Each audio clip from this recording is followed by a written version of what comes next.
Alagang Amoso, Associated Marine Officers and Seamen's Union of the Philippines. Ang programang para sa mga Filipino seafarers at kanilang pamilya. Maghahatid ng impormasyon, magbibigay ng inspirasyon, at tatalakay sa kanilang mga sitwasyon, kalagayan at iba pang mga pangangailangan.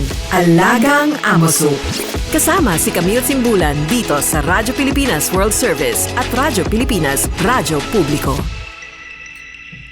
Magandang araw po at welcome pong muli sa Alagang Amosup, ang serbisyo publiko sa radyong hatid ng Associated Marine Officers and Seamen's Union of the Philippines o AMOSUP at ng Radyo Pilipinas World Service. Sa programang ito ay pinag-uusapan po natin ang iba't ibang mga programs and welfare services ng AMOSUP para sa mga miyembro at dependents ng ating union. Tinatalakay din po natin ang mga napapanahong issue tungkol sa mga karapatan at kapakanan ng ating magigiting na Filipino seafarers or sea-based overseas Filipino workers, ang ating mga modern day heroes.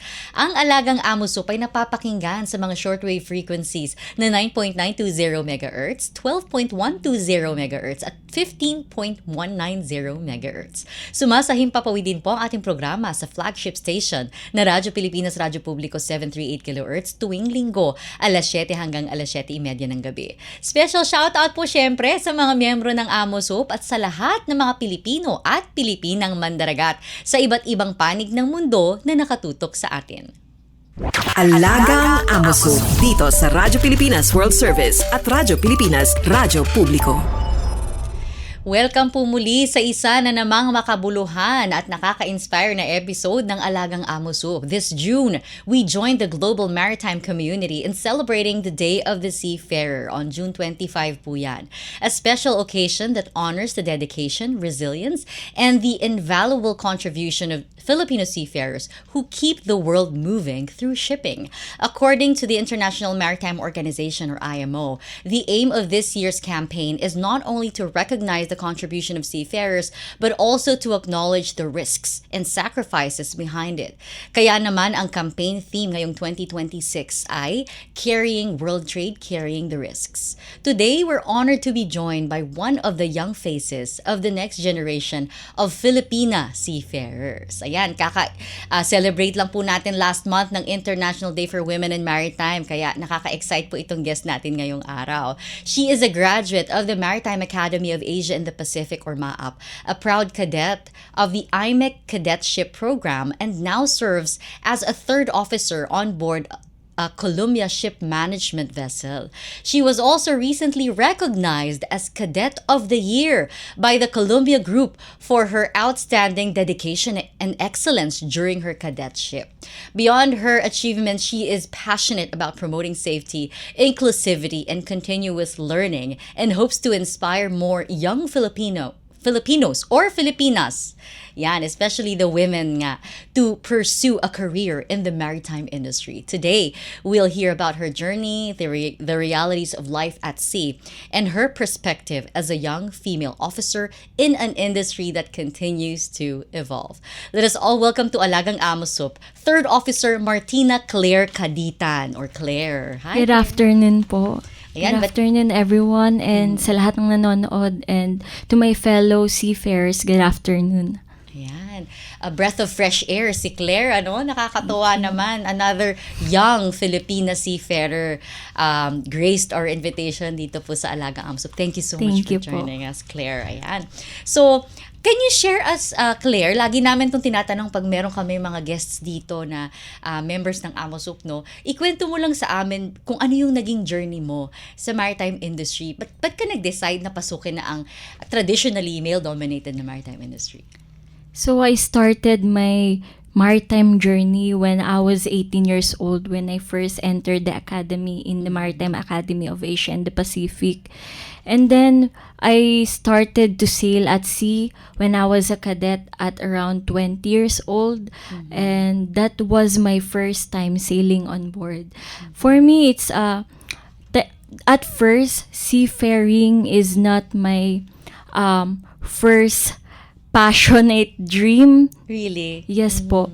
At first po talaga is gusto ko pong maging painter. But then, since pandemic that time, I realized po na I had to provide for my family, and doon ko po na-discover yung MAAP, yung opportunity na binigay ng MAAP. Since once entering in that academy, you already have a company that was given to you, and after you graduated, you already have a job. So for me, I prioritize my family first and to be able to provide for them. But then when I started sailing, I was hesitant at first because I was just a female, a small female, honestly. But then when I started doing those jobs, those challenging, I think I became more independent when I was there. So, ang dami ko pong na-discover sa sarili ko, both professionally and personally. I get to travel to different places, and I discover a lot. And of course, yung comfort zone ko po, na-challenge po siya each day. That's why, ito po talaga yung pinili kong job. It's very rewarding, Thank no? you po. It's a very rewarding Yes po. career for you. And talagang motivation talaga is family. Yes, family first po. Pero syempre, yung passion mo sa painting, pwede mo pa rin yan i-pursue. While on board, alam ko, the best sunsets are at sea, no? Yes Can be po. witnessed at sea. Pwede mong ipagpatuloy. Actually, yun painting po mo. yung isa sa mga hobbies ko on board. Oo. Pag free time po, walang magawa yun. O baka pwede mong i-share sa Museo Mandaragat natin. Alam mo, may museum tayong sarili sa ating Sailors Home 3. Pwede natin i-feature yung mga works mo. O, di ba? Opo. So, yung nakakatawa na ang inspiration, motivation mo talaga yung family mo. Yes. Ilan ba kayo magkakapatid? 3 po, and ako po yung panganay. So, yun po. Kaya talagang yung yung naging defining point para piliin yung maritime industry was really your family. Yes May po. seaman ba or seawoman ba sa Actually, family? I was the first one to be the seafarer in our family. Really? Nakakabilib naman. Babae pa talaga. Nung una po, hesitant sila na, babae ka pa, tapos magbabarko ka. Parang hindi po sila makapaniwala, especially yung mga extended family ko. Kasi kahit po sa malalayong family namin, hindi po talaga nila pinursu yung seafaring career. So, ako lang po talaga yung una na nag-try nun. And I'm sure they're very proud of you now. Yes po. Tsaka yung mga extended family mo, I'm sure nakikita nila na you're the pride of your family. Thank you And po. You really lived up to their expectations, your own expectations of yourself, and there's just so many more possibilities from here. No? So, recently, one of your greatest achievements as a young female officer is yung recognition sa'yo as Cadet of the Year by the Columbia Group. Again, congratulations sa achievement Thank you na po. to. No? Nakaka-proud talaga. So, ano yung what did it take for you to reach this point? Ano yung mga naging challenges? Paano mo na-overcome yung challenges na yon? I-share mo sa amin. For me, having this award as Cadet of the Year, it's more than a blessing for me. But still, I think it has a purpose. I know everything happens for a reason, and may binigay si Lord na way kung bakit ako nilagay na as Cadet of the Year. Maybe to inspire other people, or maybe share my experiences and to pay it forward to those who inspire me also. Because I am not here today as a third officer or anything that I've achieved in life without the people who supported me along the way. So, honestly, when I was a cadet, kung babalikan ko po yung cadet years ko back then, it was a tough road for me. I had to face a lot of people, a lot of pressure. I had to go out to my comfort zone, and might as well as there were some people or there were external voices that may hinders you. Some may say that maybe hindi mo kaya yan, or baka mas better if inshore job ka na lang magtrabaho unlike sa sea. But then, for me, it's a calling and a purpose. That's why I always remind to myself that for me, I will not hear any voices, external voices. I'll just listen to myself. As long as I enjoy my job, as long as I'm safe working at sea, I'm still continuing and pursuing this journey throughout the head of time. Yun po. Wow, nakaka-inspired, nakaka-move yung sharing kasi talagang yan ang common challenges ng mga kababaihan sa maritime industry. Syempre, the pressure, and it really takes strength, no? Strength of mind, strength of heart to endure that kind of pressure on board. Yes po. Sometimes po, you have to do twice or thrice as men because you have to prove that you can do that job. So, yun po yung masasabi ko as a female seafarer. And you're doing very well right now. You're a remarkable young woman. And Thank you. I'm sure na-prove mo through the challenges, nahulma ka, nahubog ka, mas tumibay ka, di ba? And gaya nga sabi ko kanina, there's so much possibilities ahead of you. Ayan. So, this year's Day of the Seafarer theme is Carrying World Trade, Carrying the Risks. As someone who has experienced life on board, what does this message or this theme mean to you personally? For me, I think the message right now that carrying the risk, I think it is essential to know for all the people around here that seafaring is not just about a high salary job. It has a purpose because the world cannot move without shipping. Without the seafarers working at sea, we cannot deliver goods.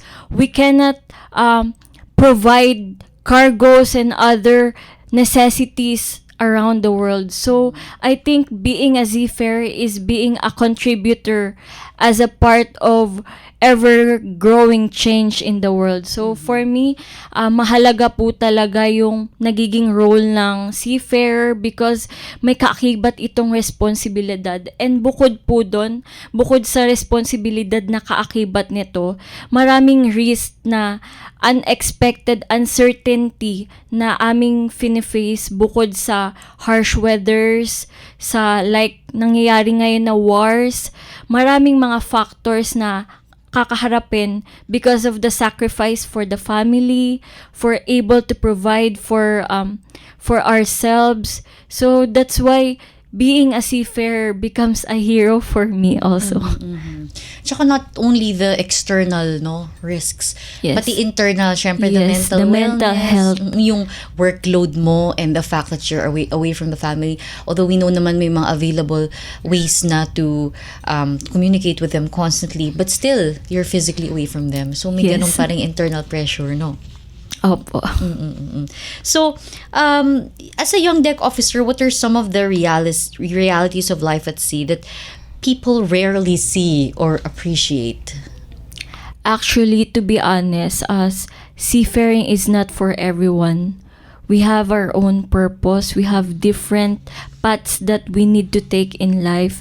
But for me, as I realize going on board, that some realities at sea, most people were not grateful because they just looking at the brighter side of being a seafarer, the high demands of the high salary that they may receive from their seafarer. But for me, I think po na hindi po nakikita ng lahat kung ano yung sacrifices na binibigay ng every seafarer sa kanilang pamilya para lang makapag-provide yung homesickness na nararanasan ng every seafarer, yung challenge na kinakaharap sa bawat voyages na aming tinatahak at sea, and of course yung responsibility na sa bawat work ng every seafarer na hindi lang siya basta trabaho lang because there has a purpose on it. And if you compromise safety or it may affect your mental health because of some small problems or small issues, it might really affect the whole system on board. Because if one person on board is not doing well, all crew on board on the ship might be affected. So I think for me, unhealthy environment on board, a good crew, yung magandang samahan po on board, yung good supportive environment po is very essential po talaga para magkaroon ng maayos and safe na paglalayag at sea. Napakahalaga, no? And yun nga, kasi syempre, the public only sees yung very limited kasi yung knowledge Yes po. we don't see what's happening in yung sa 24/7, 'di ba? Yes, Sa loob the long ng hours. the long hours, yung exhaustion na nararanasan ng mga The physical silent battles. the silent battles, syempre, yun nga, gaya ng sabi mo, hindi naman everyday na parang 100% ka hindi ba? Yes. There will always be days na you feel na parang you need to take a rest, pero may times talaga na sa sobrang demanding ng mga responsibilidad sa barko, you don't really get that kind of a pause that That's you right. would want. Pero because you're working with a crew, with a team, and 24/7 ang operasyon sa barko, you really have to deliver. Yes. Diba? No matter what it takes. You have to show up. You have to show up every single Yes. day. At No saka, matter what. No matter what. At saka hindi naman yan gaya ng ibang trabaho, lalo na sa lupa, na predictable yung working hours Yes. mo. Sometimes kalagitnaan ng tulog mo, maantala. Lalo na pag Tama. bad weather. Naka-experience ka na ba ng Yes ganon? po, opo. Ng bad weather? What was that experience like, and saan yun? Actually, most of the times I've encountered bad weather because we're always navigating at Biscay and English Channel. So, all my contracts were always like that. So, even though it always on my duty. Nasa tapat. Yes. So, even though it's like that, I need to show up. So, yun po. Nare-remind ko na lang po yung sarili ko na kakalma din yung dagat. At may time din naman na magiging kalmado ang lahat. Parang sa dagat lang po, kino-compare ko lang din po yung life ko sa dagat na may time na minsan maalon, may time na kalmado. So, you just have to keep showing up and keep going because paulit-ulit lang naman yung cycle. Kailangan mo lang i-endure at kailangan mo lang mapagdaanan yung mga yun para din mag-grow ka. Ang ganda nun Ang ganda nun. I'll keep that in mind. Kasi syempre, yun nga, parang buhay, tama ka, minsan maalon, pero may katapusan din yung alon. May Magiging may kalmado calm rin. seas din po. May calm seas din. Ang Yes. ganda nun I'm sure our viewers are also taking note of your mga quotable quotes. Claire, ayan, ang ganda naman ng mga sinishare mo sa amin. And nakakabilib kasi kahit na sa edad mo, no, kahit young officer ka pa, ganun na yung mindset mo. Hindi ka, alam mo yun, kasi may iba na, ayoko na, parang ang hirap, di ba? Actually, may times din po. Oo. May times din po, hindi naman po all the time na na 100, kagaya po ng sabi nyo na 100% always motivated, always inspiring. There were times po talaga na parang gusto mo nang sumuko, na parang merong mga times na parang may mga challenges ka na pang akala mo hindi mo kayang lagpasan. But then again, time will pass and you will surpass those things. So, maybe may mga bagay na gusto tayo na mangyari. And for me, I think it's just a redirection, just like in sea, when we're navigating. Pag bad weather, syempre, kailangan mong mag-redirect sa other way para hindi ka mapasama lalo. So, maybe if i-compare natin sa buhay, maybe minsan binibigyan tayo ni Lord ng redirection para mas ma-okay yung pupuntahan natin in life. Ang ganda. Pwede maging preacher si Claire. Hindi kasi totoo. I'm really being moved by your words. Yes po. Kasi hindi lang siya applicable sa barko. Applicable Yes. siya sa bawat mamamayang Pilipino. Lalo na during these times na talagang daming mga challenges na kinakaharap ng ating bansa, na yung mga Yes. kababayan natin. Hindi madali ang buhay, hindi ba? True. Pero tama yung sinasabi mo na yung mga pagsubok na kinakaharap natin is perhaps just a redirection. Yes. Para sa plans ni God. I see that you're a very spiritual young woman. Is that also one of your yung mga one na nagmo-motivate sa'yo sa pag nasa barko ka, pag may Yes. pinagdadaanan ka? Your Opo. faith. Yes po. So, I'm sure that being a woman, no, yung experiences mo na humubog sa'yo bilang babae, I'm sure na maraming nakaka-relate na mga young women natin na gustong sundan yung mga yapak mo. Every time we feature a woman seafarer na talagang very empowered, very insightful, gaya mo, lagi kong tinatanong, ano ba yung maipapayo mo sa mga aspiring young women seafarers natin, or yung mga nagbabalak pa lang, yung kinoconsider nila parang gusto ko rin mag-maritime industry. What do you think, okay, number one, ano yung expectation, yung aasahan nilang buhay? Number two, ano yung tips mo sa kanila para ma-endure nila kung ano man yung mga posibleng challenges na kaharapin nila and to be successful just like you? For me po, honestly, I will not sugarcoat anything. Mahirap po talaga ang pagiging seafarer. Bukod sa nakikita lang nila yung brighter side for the high salary and traveling around the world. Pag nandun ka na po mismo sa yapak na yon, when you start your career as a maritime, you need to develop the resilience, the discipline around within you. For me, although mahirap maging seafarer, mahirap siya, pero I will always look at the internal calling within you. If you think for yourself na parang may calling ka na, ay parang gusto ko to, at alam ko sa sarili ko na kaya ko naman, then why don't you just listen to others na ay hindi mo yan kaya? So instead na makinig ka sa iba for the external voices, ganun, just do as best as you can.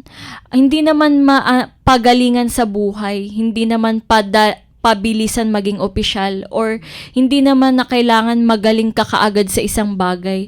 Magsisimula ka sa umpisa. Kailangan mong matutunan na magkamali. Marami kang matututunan along the way.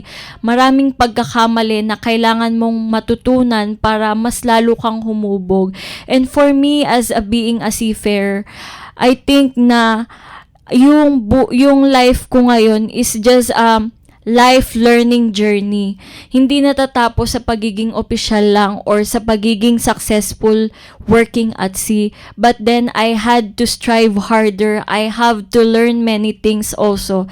And those mistakes na nangyari from the past, since I was a cadet, since I was just starting in my maritime journey, it will help me build my career more to learn from those things. So for me, if you really wanted become a seafarer, whether or you're a young female or man, I think you just listen to yourself and do the as best as you can, because you should not, for me, I will not compare myself to others. I'll just do as best as I can without looking the other people, or just kaya ko lang ginagawa to para ma-praise ng official ko or para lang mabigyan ng gantong award.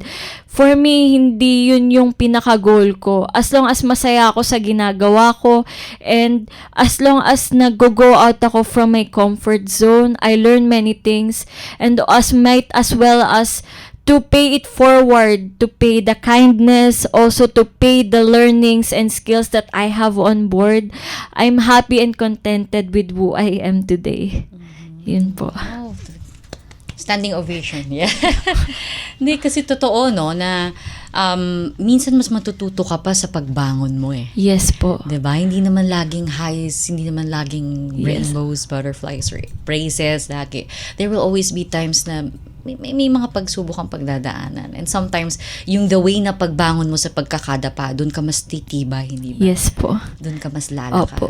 At doon mo mas makikilala yung sarili mo, mas ma-uncover yung strengths mo as a person. Ayan. Yes po. Ang dami nating napipick up kay Claire sa ating episode ngayon. At syempre, in celebration of the Day of the Seafarer, we honor young officers, not just young officers, but mga Filipino seafarers in general all over the world. And we are inspired na yung mga young blood gaya ni Claire ay may ganitong insightful, may ganitong puso, may ganitong kapasidad na pangalagaan at mas payabungin pa yung kanyang career, no, at mas maka-inspire pa ng ibang mga young seafarers na gustong sumunod sa mga yapak ni Claire. Talagang hindi nag-sugarcoat, totoo, no? Yung realidad talaga ng buhay sa barko ay hindi madali. Yes po. Pero as long as alam mo yung North Star mo, as long as alam mo yung direction mo, yung motivation mo sa puso mo, yung inspirasyon mo, yung pamilya mo, go lang ng go. Yes po.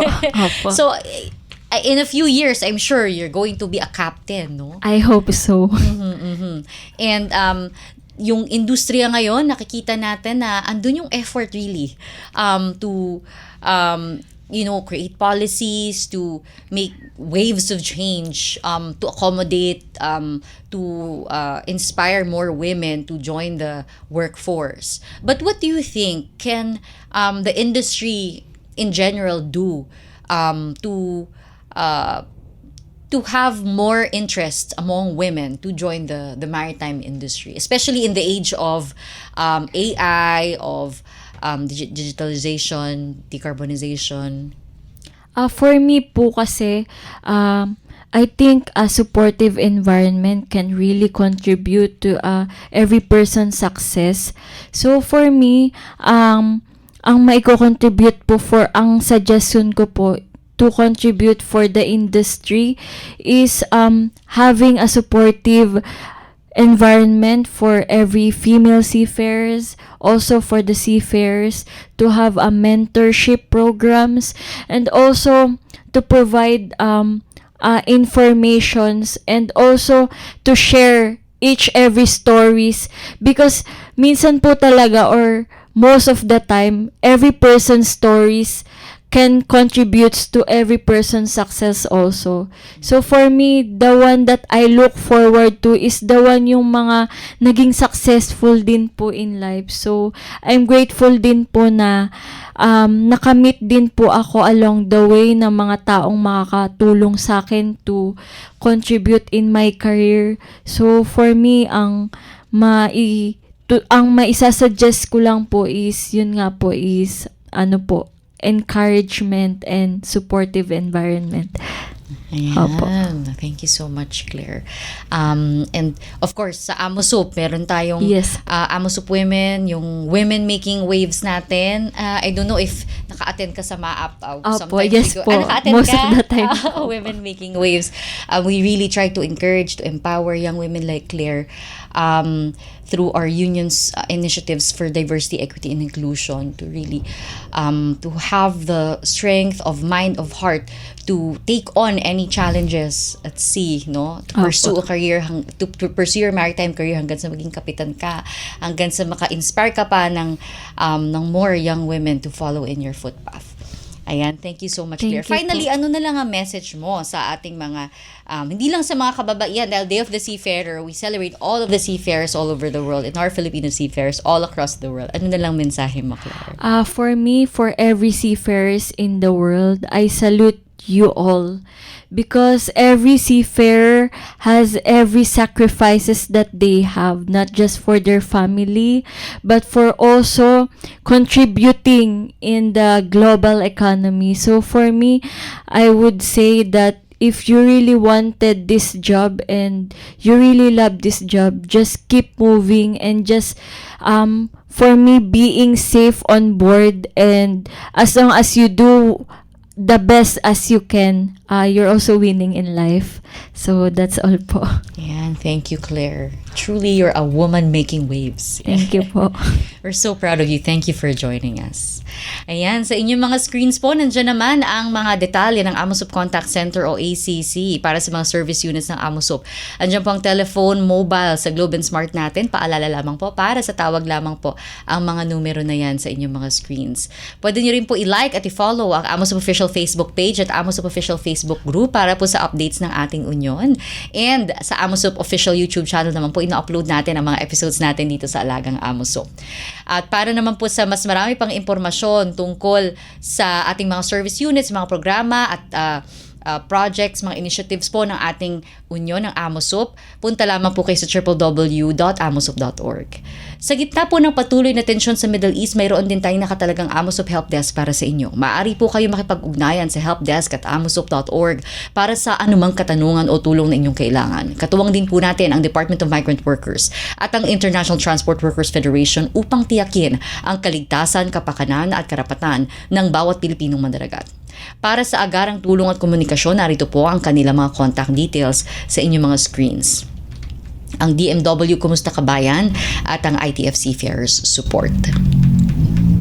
Muli maraming salamat po sa inyong pagsubaybay. Salamat sa mga kasama natin sa Radyo Pilipinas na si Miss Susan Aison, Milo Jonella, Jay Arevalo, Hero Lucero, Erwin Peñano, Justin Osayas at ang ating kaamusup na si Shane Lontok. Maraming salamat Third Officer Martina Thank Claire you. Kaditan. Thank It's you so din good to po have for you inviting this. on our show. Thank you so Opo. much. And happy Day of the Seafarer sa Thank iyo. you po. Salamat for sharing with us your inspiring, your moving journey. Behind every ship that sails across the oceans are dedicated men and women who work tirelessly. At sa mga kabataang nangangarap maging bahagi ng maritime industry gaya ni Claire, lalo na sa ating mga kababaihan, naway magsilbing inspirasyon ng kwento ni Third Officer Claire. Patunay siya na sa pamamagitan ng sipag, disiplina at pagsisikap, anumang pangarap ay kayang maabot. At higit sa lahat sa ating mga Pilipino at Pilipinang mandaragat na kasalukuyang naglalayag sa iba't ibang panig ng mundo. Happy International Day of the Seafarer po sa inyong lahat. Maraming salamat sa inyong walang sawang dedikasyon, katatagan at sakripisyo. Kayo po ang mga unsung heroes, ang modern day heroes ng global trade. At dahil sa inyong serbisyo, patuloy na umiikot ang ekonomiya at naihahatid ang mahahalagang produkto sa buong mundo. Pagbati rin po muli sa lahat ng miyembro at dependents ng AMOSUP na siyang inspirasyon, ang puso ng lahat ng mga programa at serbisyo ng ating union. Atin din pong subaybayan ang programang Alagang AMOSUP sa Radyo Pilipinas World Service at Radyo Pilipinas Radyo Publiko 738 kHz tuwing linggo alas 7 hanggang alas 7:30 ng gabi. Ako po si Camille Simbulan at ito po ang Alagang AMOSUP. All aboard sa talakayan. Palalimin pa ang inyong kaalaman. Alagang AMOSUP dito sa Radyo Pilipinas World Service at Radyo Pilipinas Radyo Publiko.